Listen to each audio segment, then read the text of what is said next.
আপনারা জানেন আজকে এই মর্মাহত সময়ে কথা বলার মতো আমাদের ভাষা আমরা হারিয়ে ফেলেছি।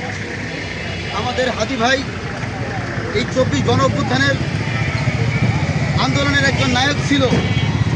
যে হাদি ভাইয়ের ওপর নির্মম তাকে হত্যা করার উদ্দেশ্যে গুলি করা হয়েছে।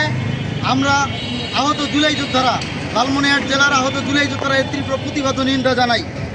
সেই সাথে আমরা বলতে চাই, খুব দ্রুত সময়ের মধ্যে আগামী 24 ঘন্টা সময় দেওয়া হয়েছিল, এই নির্দিষ্ট সময়ের মধ্যে এই খুনিদের গ্রেপ্তার করে আইনের আওতায় এনে দ্রুত সময়ের মধ্যে ফাঁসি কার্যকর করার জন্য আমরা এই ইন্টারিম সরকারকে অনুরোধ করছি।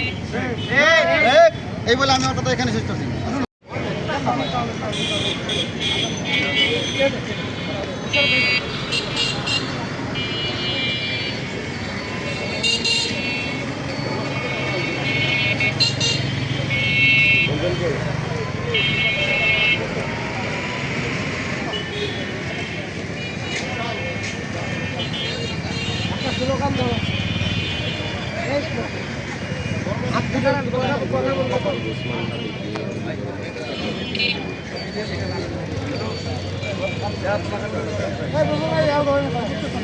এই সন্ত্রাসী হামলার আমরা প্রতিবাদ জানাই। এই বিষয়ে একটা বলো, বলবে ওকে